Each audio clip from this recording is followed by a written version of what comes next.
बिस्मिल्लाहिर्रहमानिर्रहीम। शुरू अल्लाह के पाक नाम से जो बहुत बड़ा मेहरबान निहायत रहम करने वाला है। अस्सलाम वालेकुम, कैसे हैं आप सब लोग। उम्मीद है अल्लाह ताला के फजल करम से ठीक ठाक होंगे, ज़बरदस्त होंगे और मेरी रेसिपीज़ को एंजॉय कर रहे होंगे, ट्राई कर रहे होंगे। आज मैं जो रेसिपी लेकर आई हूँ वो बहुत ही ज़बरदस्त है, बड़ी यूज़फुल है हर एक के लिए।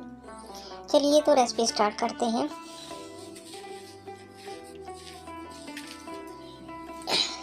जिसके लिए मैंने 1.5 किलो गोभी ली है, उसको मैंने अच्छे से साफ करके काट लिया है।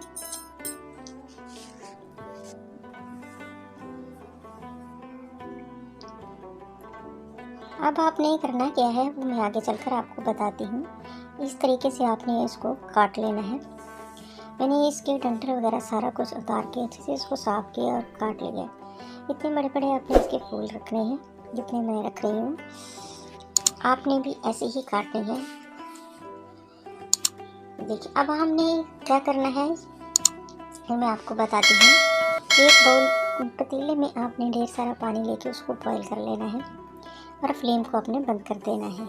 ये देखिए पानी हमारा बॉईल हो चुका था, मैंने फ्लेम बंद कर दी है। अब मैंने आधा चम्मच इसमें हल्दी डाली है और 1 चम्मच इसमें भर के मैं नमक ऐड कर रही हूँ। इसको अच्छे से अपने मिक्स करना है जैसे मैंने ये किए हैं। और इसमें गोभी के सारे फूल जो मैंने काटे थे वो इसमें डाल रही हूँ। सारे फूल आपने इसमें अच्छे से डाल के अच्छे से इसको मिक्स करना है, अच्छे से हिलाना है, स्टिर करते जाना है ताकि इनके अंदर तक ये गर्म पानी जो बॉइलिंग वाटर है अंदर तक इसके चला जाए। इस तरह उलट पुलट करके इनको ऊपर नीचे आपने करते जाना है। इसको फिर आपने इसको छोड़ देना है तकरीबन 8 से 10 मिनट के लिए, ताकि इसमें जो भी बैक्टीरिया है, जो भी जर्म्स हैं वो इसके ख़त्म हो जाएं। गोभी जब भी आप घर में लाते हैं, गोभी का मौसम है तो आपने इसको कुछ भी आपने इसका बनाना है, कबाब बनाने हैं, इसके टिक्का बनाने हैं, सालन बनाना है, जो भी आपने बनाना है इसको आपने पहले इससे अच्छी तरह इस तरीके से वॉश कर लेना है। इससे क्या होता है कि इसके सारे जर्म्स ख़त्म हो जाते हैं, इसके अंदर तक पानी नहीं जाता। जब हम सिंपल पानी से इसको धोते हैं, गर्म पानी इसके अंदर तक चला जाता है, इसको अंदर तक वॉश कर देता है। स्प्रे वगैरह जो इसके अंदर चली जाती है वो आम पानी से, सादा पानी से वॉश नहीं होती। इसको इस तरीके से अच्छे से साफ़ कर लें, इसके सारे जर्म्स बैक्टीरिया वगैरह पानी में रिमूव चले जाएँ, इसका पानी सारा रिमूव कर दें। अब मैंने कढ़ाई ले ली है, इसमें मैंने तकरीबन 1 कप ऑयल ऐड किया है।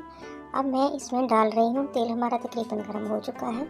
1 मोटी इलायची इसको खोलकर मैंने इसमें ऐड किया है और चंद पीसेस मैंने इसमें दालचीनी के ऐड किए हैं। अब 2 अदद मैं ले रही हूँ छोटी इलायची, वो भी आप इसमें डाल दें और 6 से 7 अदद लौंग वो भी ऐड कर दें इसमें, और 1 चम्मच इसमें वाइट जीरा उसको थोड़ा सा हाथों से मसल कर इसमें डाल दें। इसकी बड़ी प्यारी खुशबू आती है। इसी तरह खुश्क धनिया वो भी मसल कर हाथों की मदद से आप इसमें ऐड कर दें। अब जो साबुत मसाला जात हमने डालने थे वो मैंने इसमें डाल दिए हैं। अब मैंने लहसुन अदरक का पेस्ट 1 चम्मच भर के इसमें आपने ऐड करना है, वो मैं भी कर रही हूँ।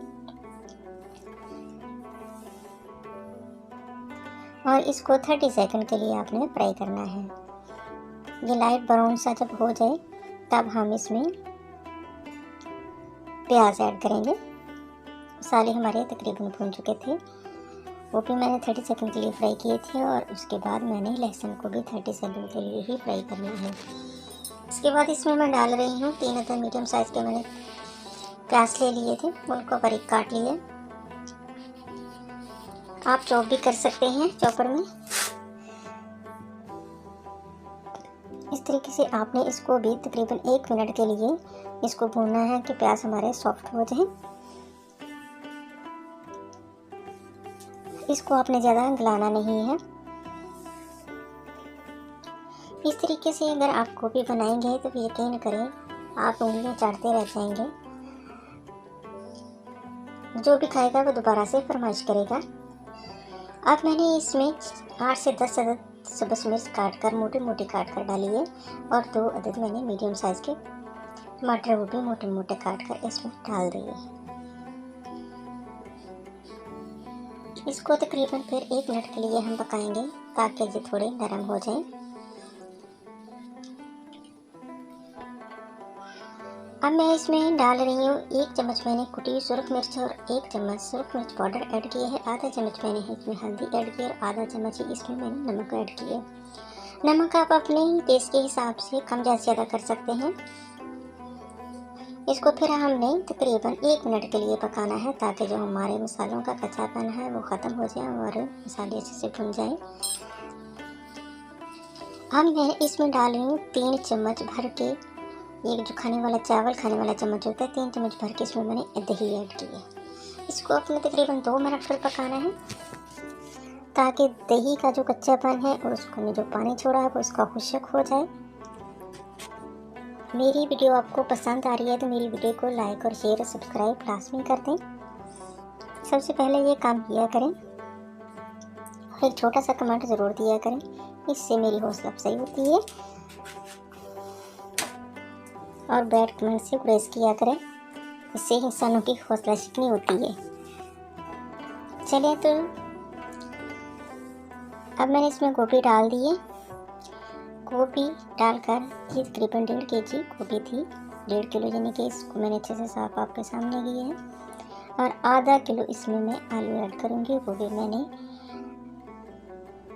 इनके पील्स ऑफ करके अच्छे से धोकर काट लिए थे और मैं काट कर इसको अच्छे से मिक्स करें। तकरीबन 2 से 3 मिनट के लिए इनको फ्राई करें अच्छे से। जब ये फ्राई हो जाए फिर आगे चलकर बताती हूँ क्या करना है। इसको भी 3 मिनट के लिए मैं फ्राई कर रही हूँ ताकि मसाला जो है ना, गोभी के फूल जो है ना उनके अंदर तक चला जाए। इसको अच्छे से मिक्स करें और फ्राई करें इसको।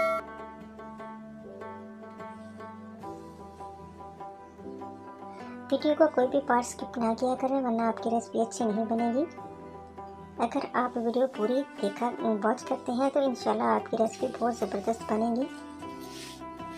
हमने इसको तकरीबन 10 से 12 मिनट के लिए दम दिया है मीडियम। पहले मैंने इसको टोटली मीडियम फ्लेम पे पकाया है।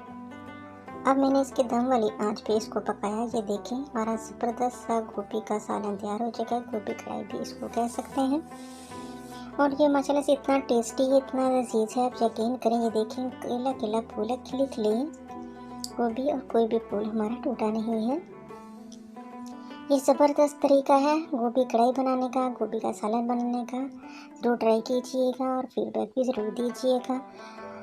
और मेरे चैनल को सब्सक्राइब तो लाजमी किया करें, वो लाजमी कर दें। ये देखिए आप देख सकते हैं कितनी ज़बरदस्त है। मिलेंगे नेक्स्ट वीडियो में। अपने दुआओं में याद रखिएगा जन्नत आइडियल किचन को। तब तक के लिए अल्लाह हाफिज़।